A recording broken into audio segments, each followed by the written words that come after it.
స్వామి, ఇప్పుడు కుంభమేళా జరుగుతుంది. కుంభమేళాకు నాగసాధువులు, అఘోరాలు చాలామంది అయితే వస్తున్నారు. నార్మల్ డేస్లో ఈ నాగసాధువులు, ఈ అఘోరాలు ఎక్కువగా కనిపించారు మనకి. కుంభమేళా టైంలో మాత్రం చాలామంది కనిపిస్తున్నారు. అలాగే అఘోరాలు ఎక్కువ బూడిద పూసుకొని ఉంటారనమాట. కానీ వాళ్ళు ఇచ్చే ప్రవచనాలు మాత్రం మన భారతదేశానికి, ప్రపంచానికి ఉపయోగపడేలా ఉన్నాయి. సో ఏం చెప్తారు మీరు? ఇక్కడ లేని ఆ పవిత్రత వారి యొక్క మాటలకు ఎందుకు ఉంది అంటే ఎందరికో ఆదర్శంలాగా వాళ్ళు బూడిద రాస్తారు. దాన్ని బూడిద అనడం కంటే ముందు చితాభస్మం అంటే కొంచెం పవిత్రం. ఎందుకు రాస్తారో మేము చెప్తాం. తర్వాత నాగసాధువులు ఒక్క ముక్కముడిగా అంత హడావిడిగా వైవిధ్యముగా అంగరంగ వైభవముగా మేళాకు రావడం ఏమిటి? మేళా అంటే కుంభమేళ.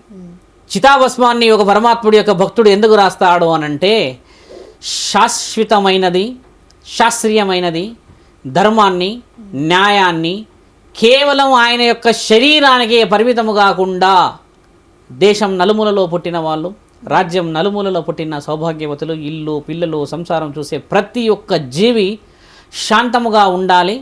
వీళ్ళంతా ఎంత జీవితాన్ని గడిపినా కూడా చివరికి మిగిలేది ఆ బూడిదే. కాబట్టి ఆ బూడిదని పరమాత్ముడు ఏం చేస్తాడంటే, ఇది అఘోరాలు రాసుకునేది కాదు. మొదట బాగా గమనించాల్సిన విషయం, అఘోరాలు నాగసాధువులు రాసుకోలేరు. ఇది మహానీయుడు మహాముక్కంటి కాశీలో రాసుకున్నాడు. అప్పుడే చనిపోయిన ఒక శవం, ఒక యొక్క జీవం లేని ఒక జీవాన్ని కాల్చిన తరుణం.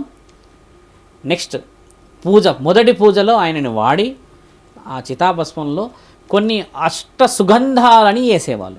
ఇక్కడ కొంచెం మళ్ళీ మాట్లాడతాను. ఒక శక్తి అంటే ఒక ప్రాణం చనిపోయినప్పుడమ్మా మనిషి ఆ భౌతికాన్ని కాల్చడం ఇప్పట్లాగా తుమ్మ చెట్లు ఆ చెట్లతో కాల్చకపోయేవాళ్ళు, గంధపు చెక్కలతో కాల్చేవాళ్ళు, వేప చెట్లతో. పెద్ద పెద్ద పెద్ద పెద్ద వృక్షాలు ఉంటాయి, లైక్ మర్రి, తర్వాత పెద్దగా పెరిగేది ఈ రావి చెట్టు, ఇలా కొన్ని మారేడు చెట్టు, ఇవన్నిటిని కాల్చడం చేత ఏమిటంటమ్మా, నీ ఈ శరీరం అనేది చాలా చాలా చాలా చాలా ప్యూరిఫికేషన్లకి వస్తుంది. ఎందుకు ఆ శరీరాన్ని కాల్చడం అలా వాటితో అనంటమ్మా, ఎన్నో జీవకణాలు నువ్వు శరీరం వదిలిన తర్వాత బ్లడ్ ప్యూరిఫై కాకుండా ఆగిపోయి గడ్డగట్టేస్తుంది. లివరు, కిడ్నీ, మిగతా ఆర్గాన్స్ అంతా లోపల అదైపోతాయి కదా తల్లి, అంటే చెడిపోయే అవకాశాలు ఉంటాయి కదా. ఒకవేళ వీటన్నిటితో కాల్చకపోతే ఏమవుతుందంటే దుర్గంధం వస్తుంది. దుర్గంధం అంటే దుర్వాసన అని కూడా అనవచ్చు.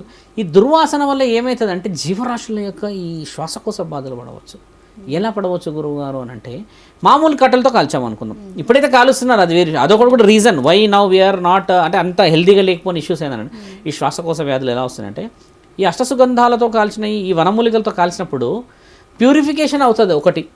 రెండోది పీల్చినా కూడా మిగతా వారికి ఇబ్బంది కాదు. ఇది మన శాస్త్రం అమ్మ. ఇప్పుడు కాల్చే పద్ధతులు అదంతా వేరు. పరమాత్ముడు ఏం చేసేవాడంటే, మీరంతా నా పిల్లలు, మీరంతా నేను పుట్టించుకున్న అణువులు, మీరంతా నేను ఎదురు చూస్తున్న ఆత్మలు. నా ఆత్మ మీ ఆత్మ కలిస్తేనే కదా నేను ఒక జీవాత్మ నుంచి పరమాత్మని అయ్యాను. అది ఎలా అయ్యాను అంటే, ఇదిగోండి ఈ విభూది, ఈ బూడిద మిమ్మల్ని కాల్చింది. నేనే పుట్టించుకొని ఇన్ని కష్టాలు, సుఖాలు, నష్టాలు, దుఃఖాలు, సంసారం ఎన్నో ఇచ్చి చివరికి నా బిడ్డలు నా ముందే వచ్చి కాలిపోయి బాధ, ఆత్మరోదన, ఎందుకంటే శరీరమే కాలుతుంది, అక్కడ ఆత్మ కాలదు. ఆ ఆత్మరోదని వినలేక ఆ తండ్రి ఇంతవరకు కళ్ళు తెలవలేడంటే మీరు నమ్ముతారా? కళ్ళు అందుకే తెరవలేడు, నా బిడ్డలని నేను చూడలేను పార్వతి. బాధపడేటప్పుడు, దుఃఖాన్ని వ్యక్తపరిచేటప్పుడు, కుటుంబాల గురించి బాధపడేటప్పుడు వాళ్ళు వారి జీవితంలో గెలిచిన ఆ తరుణాలని నాకు దగ్గరికి వచ్చి చెప్పి, నా బిడ్డ ఉండట్లేదే ఈరోజు సాయంత్రం తర్వాత, నా భార్య నాతో పాటు ఉండట్లేదే, నా స్నేహితుడు నాతో ఉండట్లేడే, వీళ్ళంతా కనబడరా, కనుమరుగైపోతారా, ఇక పైన నేను ఈ శ్మశానంలో ఉండాలా? ఈ శ్మశానంలో అందరూ నాలాగే తిరుగుతున్నారే, వీళ్ళంతా ఎవరు పరిచయం లేని వాళ్ళే, ఎవరో చేస్తారు, ఎక్కడి నుంచో వస్తారు కదా, నాకు భయం వేస్తుందని ఏడ్చిన ఆత్మకే నేనే నీకు ముక్కంటిని, నేనే ఈ యొక్క 3 లోకాలకి అధిపతిని, నేనే సర్వాధికారిని, నేనే సార్వభౌమాధికారిని, నీ దేహానికి సర్వ హక్కులు ఇచ్చినది నేనే అంటే ఈయన గారు నమ్మరు. ఎందుకంటే కుటుంబం ఉందిగా. అప్పుడు పరమాత్ముడు అంటాడు, బిడ్డ నీవు నన్ను కన్నావని నేను నిన్ను కన్నావని మన ఇద్దరం చేస్తున్న ఈ వాగ్వివాదంలో ఎవరిని ఎవరు కనాలో రుజువు చేసే అత్యంత ముఖ్యమైన క్షణం ఇదే. ఒక్కసారి నాట్యాన్ని చూడు అని చెప్పి తండ్రి ఆ యొక్క కేశాలను వదిలిపెట్టి ఆ యొక్క చితాభస్మం విభూది మీద పోసుకుంటాడు. నా బిడ్డ వీడు, నా బిడ్డ వీడు అని. ప్రేమ ఉంటుందా? పిల్లల కోసం మనం ఏం చేస్తాం, బొమ్మతో ఆడుతూ ఉంటాం. చూడు నేను కూడా ఆడుతున్నా నాన్న అంటాం. నాన్న అని ఆడేస్తే దాని నుంచి మళ్ళీ రివర్స్ చేస్తాం. అంటే నా బిడ్డ ఎందులో ఆనందాన్ని పొందుతాడు, ఎందులో ఆనందాన్ని పొందుతాడు అని అంటే, మరి నా బిడ్డకి నేను ఇది రుజువు చేస్తే ఆనందాన్ని పొందుతాను అని అంటే, కాలిపోయిన ఆ శవాన్ని చూడడానికే మనుషులు లేని సమక్షంలో కేవలం బూడిదలాగా ఉన్న ఆ చిన్న జీవాన్ని శరీరం అంతా రాసుకుంటుంటాడు కదా. అక్కడ ఆయన ఏడుపుతో పార్వతీమాతకు చెప్పుతాడు, నా బిడ్డలకి చెప్పు పార్వతి, నేనే వీళ్ళందరికీ తండ్రినని ఒక్కసారి రుజువు చేయి పార్వతి అని తండ్రి ఏడుస్తూ ఉంటే, ఆ పాము అక్కడున్న ఈ కర్కాటకుడు శరీరంలో ఉన్న అందచందాలన్నీ ఆయన గారు ఆడుతున్నప్పుడు దేవాది దేవతలంతా ఏడుస్తారంట. ఎందుకు శివుడికి ఎంత కష్టము, నేనే అని రుజువు చేసుకోవడానికి ఎంత కష్టమా, మనసుతో చూడట్లేరు పార్వతి, మనసుతో చూడట్లేడు నా బిడ్డ అని చెప్పి ఆడుతూ ఉంటే ఆ బిడ్డ కళ్ళు తుడుస్తూ ఆయన విచిత్రంగా ఆడుతున్నాడే, విచిత్రంగా చేస్తున్నాడే అని నవ్వుతూ ఉంటే, అప్పుడు ఆయన గారిని ఆయన శరీరంలో కలుపుకోవడమే శివుడి యొక్క మహానీయమైన ఆలోచన. అదే శివతత్వం.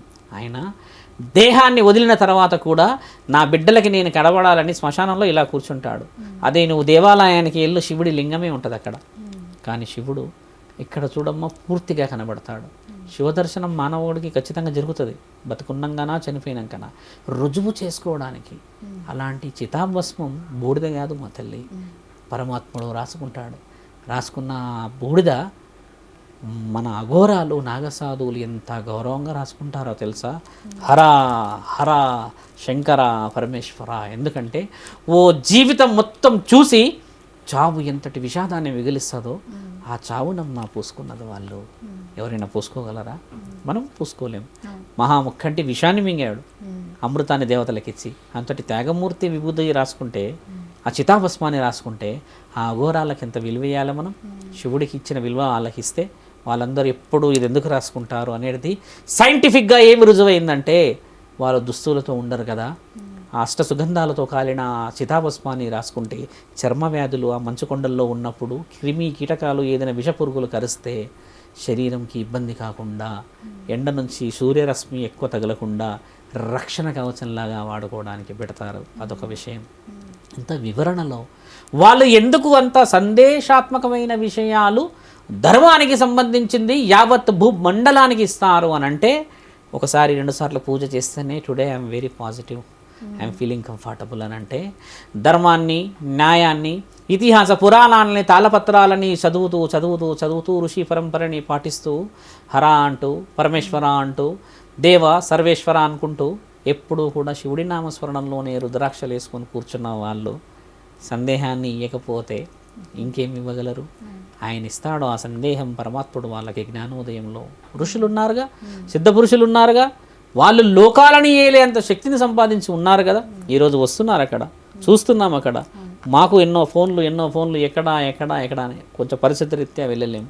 అంతటి మహాన్విత్వమైన కుంభమేళలో వాళ్ళందరూ రావడం, వాళ్ళు చెప్పిన సందేశాలు మరి ధర్మంగా భూమండలంలో కేవలం మనకే ఉపయోగపడే ఆ విషయం చాలా గొప్పదమ్మా. మళ్ళీ రారు కదా వాళ్ళు, నువ్వే వెళ్ళాలి. ఈరోజు పండగలాగుంది కుంభమేళ అంటే ఎంత ఆనందము. ఈ విషయాలు 2 మీకు అయినాయి కదా. నాగ సాధువులు, అఘోరాలు, ఏ సాధువులైనా. ఇప్పుడు నువ్వు చితాపుష్పం రాసుకున్నావు అమ్మా, నువ్వు సాధ్వివే. పుణ్యం నీకు పరమాత్మ నుంచి వస్తుంది, ఈ బూడిది నుంచి రాదు. ఆ బూడిది తీసి రాసుకోగలమా? శ్మశానాలకు పోయి మన ఇంటి ముంగట ఏదైనా కాల్చుకుంటే రుద్దుతుంటాం వేసి, కానీ అక్కడే చనిపోయినా తీసి రాసుకుంటామా? వాళ్ళు రాసుకుంటారంటమ్మా, స్వార్థం లేని వాళ్ళంతా. అదంతా ఎంత శాస్త్రం చెప్పాను మీకు, మరణం నుంచి కింది వరకు జీవం చెప్పిన దాంట్లో అంత అంతరార్థం ఉంది తల్లి. అది ఊరికే రాసుకోరు వాళ్ళు. కాబట్టి గౌరవించాలి నాగసాధువులని, అఘోరాలని గౌరవించాలి, గురువులని, పీఠాధిపతులని, మతాధిపతులని, సాధువులని అందరినీ గౌరవించాలి. ఈరోజు దేవుళ్ళ పేరు మీద ఎంత భక్తిగా ఉంటున్నారో, ఎంత భక్తి శ్రద్ధలు ఆచరిస్తారు, ప్రతి ఒక్కరిని మనం గౌరవించాల్సిన తరుణం ఇది. అంతేకాని మనలో మనం ఐక్యత కోల్పోయి నువ్వేంది నేనేంది నువ్వేంది అని అనుకుంటే మరి మన భారతదేశం గొప్పది ఎలా అవుతుందమ్మా? అంతమంది గొప్పవాళ్ళు ఎన్ని త్యాగాలు చేసి నువ్వు బాగుండాలని ఆ మనుషుల్లో ఉన్నారమ్మా. వాళ్ళు పెళ్లి చేసుకోవాలంటే పిల్లనివరా? ఎంతమంది వాళ్ళని లవ్ చేసేటోళ్ళు లేరా? ఐ లవ్ యూ అఘోరా అంటున్నాడు ఒక అతను నిన్న వాట్సాప్లో. అంటే ఎంత మనసు చెల్లించుండొచ్చు. ఎంత బాధ అయి ఉండొచ్చు. ఆ కుంభమేళ వెళ్ళే సమయాన్ని చూడండి ఎంతమంది ఏడుస్తారు. 26 తారీఖు అయిపోతుందిగా, బాధ అవుతుంది. వాళ్ళు రారు కదా, మళ్ళీ 12 నెలలకు వస్తారు, మళ్ళీ చూడాలమ్మా. ఇలాంటి ఒక జీవితం అనేది భారతదేశంలో పుట్టాలి అంతే అమ్మా. బాగా గుర్తించు, ఇక్కడ పసుపు పవిత్రమైనది, ఇక్కడ కుంకుమ పవిత్రమైనది, ఇక్కడ గంధం పవిత్రమైనది, ఇక్కడ నాలిక పవిత్రమైనదమ్మా. వీటన్నిటికీ మించి ఈ భూమండలంలో పుట్టించుకున్నందుకు పరమాత్ముడు బలమైన వాడు, గొప్పవాడు, శాశ్వతమైన వాడు. ఇన్ని చరిత్రలు ఉన్నాయి ఇక్కడ. ఎంత అంగరంగ వైభవంగా కుంభమేళ జరుగుతూ ఉంది. టీవీలో చూస్తే మనం వెళ్ళిపోవాలేమో, టీవీలో దారి ఉంటే బాగుండు అనిపిస్తుంది. అలా దుంకేసారే కొంతమంది సినిమాలో చూస్తాం, అలా అనిపించదా? ఇక్కడ 1200 కిలోమీటర్లు జరుగుతుంది, మన ఊరా మన మేలనా? ఇదే రక్తం, అదే ఋషి పరంపర, అదే భారతదేశం. అందుకే ఎక్కడో జరిగితే ఇక్కడ పండగ అవుతుంది. పక్క వీధిలో బ్యాండ్ కొడతారు, ఈ వీధిలో ఎందుకు ఎగురుతాం మనం? మన పెళ్ళే. అది మన రక్తం తల్లి. హిందువులము, బంధువులము, భారతీయులము మనందరం కలిసి భూమండలంలో మానవ శరీరాన్ని ఎత్తిన ఒక మంచి గౌరవించబడ్డ మనుషులం. ఆడ మగ రెండే ఉన్నాయి ఇక్కడ, మిగతా వచ్చాయి అదాన్ని వర్గాలు. నేను చెప్పేది, నమ్మేది, చేసేది ఏంటంటే శాశ్వతమైనది పరమాత్ముడు, శాశ్వతమైనది భూమి, శాశ్వతమైనది గాలి. వీటన్నిటిని ఎదుర్కొని వాటన్నిటిని మనలో కలుపుకోవడమే నిజమైన భారతీయుడు కానీ నిజమైన మానవుడి లక్షణం. ఇదమ్మా అఘోరాలది. బూడిద రాసుకుంటున్నారు అనే విషయాలు కట్టే ముందు చితాభస్మం ఎంత పవిత్రమైంది. ముక్కంటి ఆడతాడంట, అందరికీ ఆ కనువిందు జరుగుతుంది. చాలామంది అంటారు చూడ కనబడుతున్నా అని, కనబడతాడు. బతుకుండగా కనబడాలమ్మా నా తండ్రి, ఎక్కడో చనిపోయినప్పుడు కనబడితే బాధ ఉంటుంది. అలా కనబడాలని చేసేదే భక్తి. అఘోరాలని గౌరవించాలని చెప్పేది దానికి అమ్మ.